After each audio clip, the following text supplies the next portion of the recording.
High বন্ধুরা, আবারও একটি চলে এলাম নতুন ভিডিও নিয়ে। তো এই ভিডিওতে আমরা এসেছি সেন্টার পার্কে। তো এখানে ৪৯তম আন্তর্জাতিক কলকাতা বইমেলা শুরু হয়েছে 22শে জানুয়ারি থেকে 3 ফেব্রুয়ারি পর্যন্ত চলবে। তো এর মধ্যে যারা যারা বই প্রেমিক আছে নিশ্চয়ই এখানে ঘুরে আসতে পারো। যারা না পছন্দ করে তারা ঘুরে আসতে পারবে, এখানে খুব ভালো একটা জায়গা। আমি প্রত্যেক বছর নেয়, এবছরে আমি ঘুরতে এসেছি এখানে এবং বইও কিনেছি 3টে বই। তো সেগুলো তোমাদের দেখাও পড়ে। তো আমরা এখান থেকে আসছি, বাস থেকে নেবে 5 নম্বর গেট থেকে ঢোকার জন্য, যেটা মেন এন্ট্রেন্স বুক ফেয়ারের। সেখানে আমরা ঢুকবো। তো আমার সামনে এখানটা দাঁড়ালাম, কিছু ছবি তুলে ভেতরে ঢুকলাম। প্রথমেই দেশ প্রকাশনী পাবলিকেশানে সামনে এলাম এবং সামনে দেখলে সারা জায়গায় ঘুরলাম। একটু ঘুরে ঘুরে গ্রিলটার সামনে গিয়ে ছবি টবি তুললাম, বুক ফেয়ারের যে মেন এটা থাকে। তো আমরা তারপরে দেশে ঢুকলাম। তো অনেক লাইন ছিল, কিছুটা জমেছিল। এর মধ্যে তো দেখতে পাচ্ছ কত ভিড়। তো রবিবার বলে এত ভিড় হয়েছে। এবং দেশ পাবলিকেশানে হিমাদ্রি কিশোর দাশগুপ্ত এসেছিলাম। এবং তারপর ওখান থেকে আমরা ঘুরে টুরে ওখানে কিছু বই নিলাম, বেরিয়ে গেলাম। আমরা এখানে একটি গিল্ড হাউস, সেখান থেকে আমরা আনন্দ খুঁজছিলাম আনন্দে ঢোকার জন্য। তো আনন্দে তো প্রচুর বইয়ের দাম এবং সব বই এবছর দাম, তাতে কোনো ব্যাপার নয়, কিন্তু আমাদের ঘোরাটা মেন। এবং ঘুরবো। এবং এটা করুণা প্রকাশনী। তো এখান থেকে আসছে খুঁজে সইয়া প্রকাশনী, এগুলো নানা রকম বিখ্যাত সব বই থাকে। আমরা দুই ভাই এখান থেকে যাচ্ছি।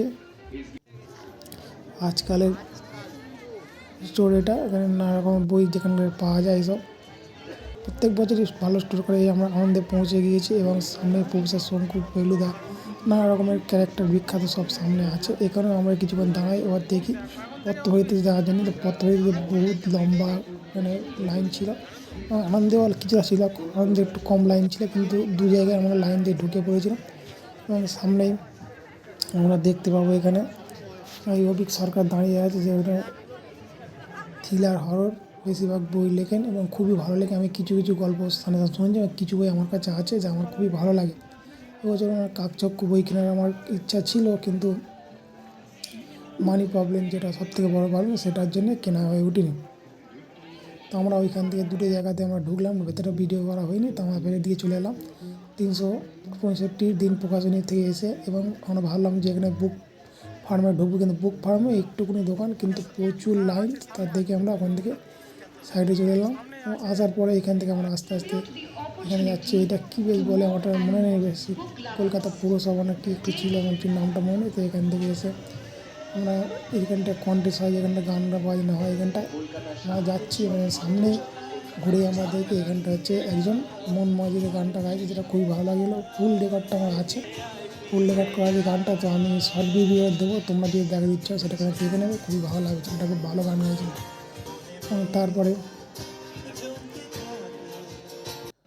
তারপরে এখানে আমাদের মুখ্যমন্ত্রীর যে মেন জায়গা, এখানটায় প্রত্যেক বছর কিছু না কিছু থিম করে জাগো বাংলা। তো এখানে আমরা ঢুকবো। এখানে খুব সুন্দরভাবে সাজানো ছিল, আমাদের দেশের শহীদদের ছবি ছিল এবং সুন্দরভাবে ঘর হয়েছিল। এবং পাশে হচ্ছে একটা সভা টাইপ কিছু হচ্ছিলো। এখান থেকে আমরা ঢুকে যাই, মা সরস্বতীর এখানে সরস্বতী উঠেছে, সেটাও দেখলাম ঠাকুর। এখানে বক্তৃতা চলছে এবং আমরা ভেতরে যাচ্ছি। এখানে পেপার টেপার বিক্রি হচ্ছে সুন্দরভাবে। দেখো আমাদের গ্রাম বাংলা টাইপ একটা সেট তৈরি করা হয়েছে এবং নানা শহীদ লেখক নামি সবাইকে ছবি দেওয়া হয়েছে। এখানটায় আমরা কিছুক্ষণ ঘুরবো, ঘুরে খুব দেখে টেকে আমরা ছবি টবি ক্লিক করবো, করে এখান থেকে আমরা বেরিয়ে গেলাম। এর বইমেলার মধ্যে ভেতরে চলে এলাম। এখানে আমরা ঘুরছি আস্তে আস্তে, বসাক বুক স্টোর এসব জায়গায়। আস্তে আস্তে সন্ধে হয়ে আসছিলো। এবং এখানে একটা দক্ষিণেশ্বরের মন্দির আদলে কিছু দোকান করেছিল। এবং এখানে ফের আমরা বুক ফার্মের দিকে এসেছি, দেখ ফের ভিড়। আমরা এবছর আর বুক ফার্মে ঢুকতে পারিনি। তো এই সময়তে রঞ্জিত চট্টোপাধ্যায় এসেছিলো এবং অ্যাঙ্কার তাকে নানা রকমের প্রশ্ন করছিল। এবং সে ইন্টারভিউর মাধ্যমে বলছিল তার কী সিনেমা নেক্সট আসছে না আসছে, সেটাও তোমাদের হালকা করে দেখিয়ে দিচ্ছি একটু। তো এইটা মেন বড় করে রাখার এই ভিডিওটা, এই জায়গাটা মেন হচ্ছে ছোটোবেলার আমার ফেভারিট হিরো ছিল, তার জন্যে। এবং তারপরে আমরা ফের পত্রভারতীর সামনে এসে পত্রভারতী এবার ঢোকার জন্য লাইন কম ছিল, ঢোকার জন্য এলাম। আর সামনে দিলাম সাহেগামা বই সিগনেচার নেওয়ার জন্য একটা বই কিনেছিলাম ঘুমঘাট বলে।